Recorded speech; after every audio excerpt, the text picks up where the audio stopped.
Ancrez-vous. Une présentation de l'ANCRE, soutien à l'entourage des personnes vivant avec un trouble de santé mentale.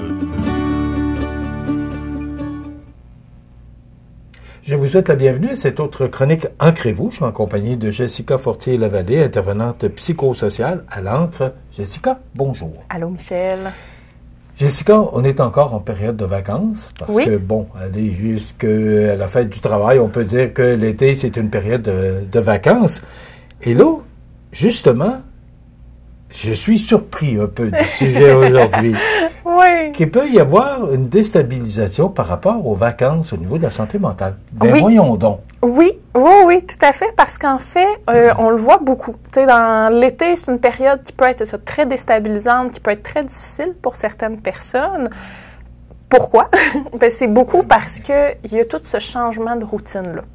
Donc, tu sais, les personnes, puis ça, c'est de même aussi un petit peu pour tout le monde, mais encore plus des personnes qui ont une santé mentale fragile, de voir sa routine être toute déstabilisée, donc d'être habitué à un certain cadre, à justement un certain ordre dans sa vie, puis là, d'un coup, son intervenante n'est plus nécessairement disponible, c'est quelqu'un d'autre qui la remplace. Donc là, il faut passer peut-être par un endroit différent pour rejoindre son intervenante, ou on tombe peut-être avec quelqu'un qu'on est moins habitué, donc on est peut-être moins à l'aise de parler de ce qui nous dérange. Donc, de ce côté-là, justement, ben, on ose peut-être moins parler de ce qui va nous déranger dans ces moments-là, parce qu'on est moins à l'aise, parce qu'on connaît pas la personne avec qui on est, parce que notre intervenant habituel, il est en vacances.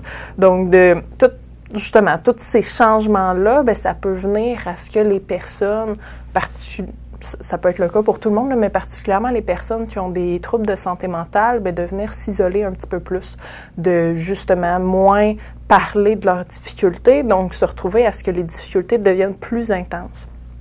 Puis, au niveau des membres de l'entourage, tout ça, ben c'est sûr que eux aussi, si eux autres même aussi ont des suivis, par exemple avec nous à l'ANCRE, ben c'est la même chose. Nous autres aussi, il y a des vacances. Le service est tout le temps ouvert, mais ça peut être, c'est un petit peu plus difficile de rejoindre le service, ou ça peut prendre un peu plus de délai, parce que ça fait quelques fois qu'on en parle. Il y a des vacances. C'est ça, il y a des vacances. Aussi, puis, tu sais, en ce moment, on est seulement 2 intervenantes, fait qu'on s'alterne pour qu'il y ait tout le temps une présence tout de même au bureau, sauf que, ben, si je t'en rends compte à Saint-Pamphile, puis quelqu'un vient au bureau à Montmagny, ben, je suis déjà ailleurs, tu sais, je peux pas me diviser en plusieurs pour rester tout le temps présente. Donc, ça fait une certaine instabilité aussi dans les services. Puis, pour ces personnes-là qui ont dans leur entourage quelqu'un qui a un trouble de santé mentale, ben, tu sais, leur membre atteint dans leur entourage, ben, peut être justement vraiment plus instable à cause de tout ce que j'ai parlé avant. Donc, ça peut venir des périodes où c'est plus difficile de savoir comment naviguer à travers tout ça. C'est plus difficile. Il se passe peut-être un petit peu plus de crise aussi.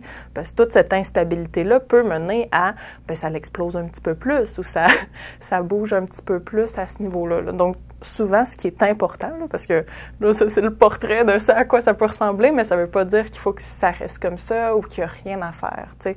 Dans ces moments-là, ce qui est important, ben, c'est premièrement le savoir où s'informer. Est-ce que mon intervenant ou mon intervenante est en vacances? Oui, OK, à qui il faut que je m'informe? C'est quoi le numéro qu'il faut que je fasse? Parce que c'est peut-être pas quand il se passe quelque chose puis que sur le moment, je suis déstabilisée. C'est ça, faut pas attendre d'être dans une situation où on n'est plus à l'aise pour savoir à qui il faut parler, de faire la démarche un petit peu en amont, de se préparer. Puis souvent, ça peut être aussi très aidant d'essayer de se trouver une routine à travers ses vacances. Donc, quelque chose qui vient très déstabilisant puis très dérangeant dans les vacances, c'est toute cette anxiété-là de pas savoir ce qui s'en vient, puis d'être dans de l'inconnu tout le temps. Mais là, de soi-même s'imposer une certaine routine.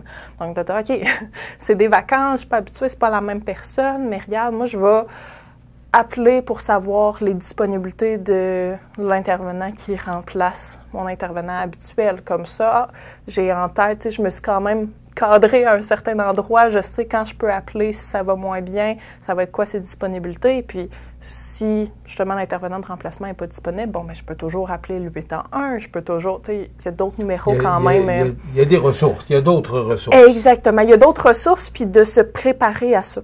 Puis ensuite, de justement instaurer des petites choses dans son quotidien. Donc, mes lundis, ça va être une journée où je vais toujours prendre une marche ou ça va être une journée où je fais du ménage chez moi. Tu sais, de juste mettre quelque chose qui revient pour aider, parce que c'est vraiment notre cerveau aussi est un petit peu fait comme ça, il aime une certaine stabilité, il aime avoir un objectif puis quelque chose qui revient. Donc, si on prend les vacances comme un grand flou, qu'on n'a aucune idée quoi faire avec, bien de s'instaurer des petits moments de stabilité à travers ça, ça peut être vraiment très aidant.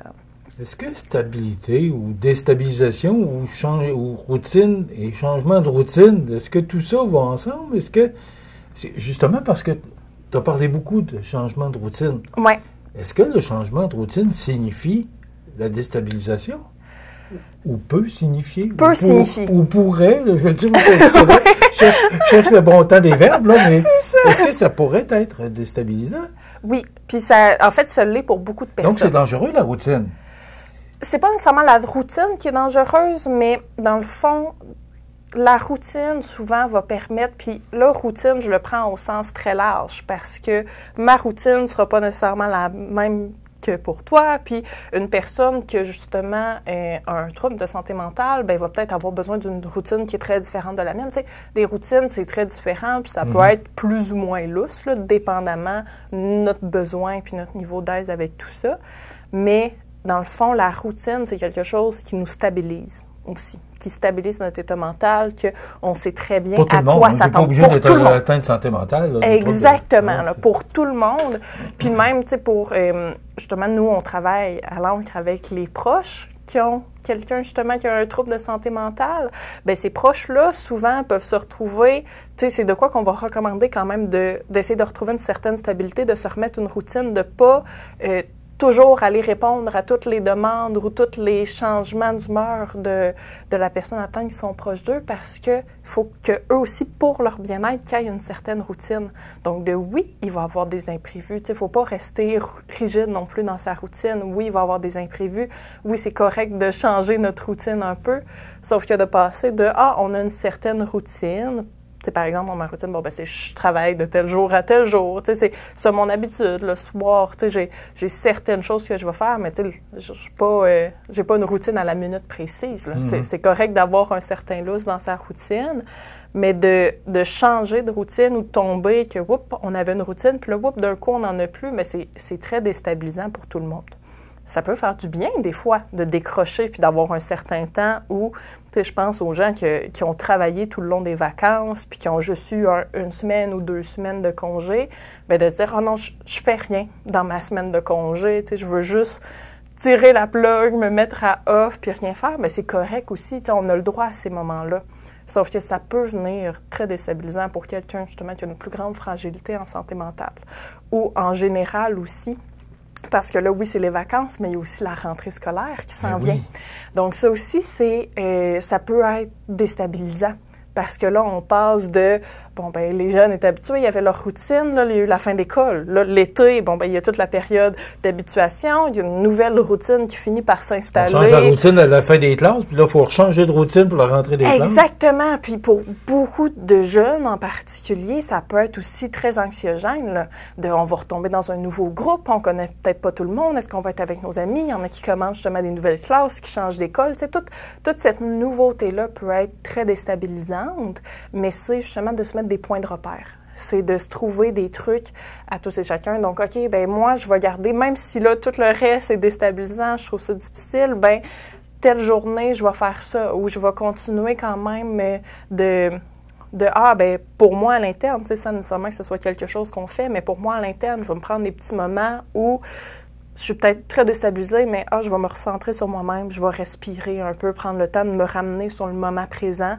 Puis après ça, je vais être plus apte à continuer dans cette instabilité-là ou dans cette nouveauté-là. Parce que la rentrée scolaire, c'est ça, c'est beaucoup, beaucoup de nouveautés. Mais c'est aussi très beau, là. Habituellement, c'est beaucoup de nouvelles choses, nouvelles rencontres, nouvelles classes. Tu sais, ça peut être très agréable. C'est juste de ne pas oublier, justement, de penser à soi à travers tout ça. Comment qu'on va? Est-ce qu'on peut se stabiliser là-dedans? Est-ce qu'on peut stabiliser notre état?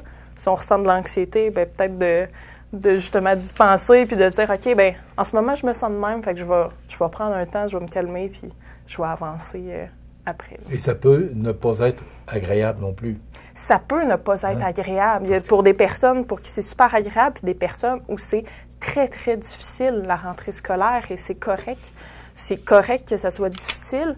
L'important là-dedans, c'est juste d'en être conscient puis de ne pas hésiter à en parler.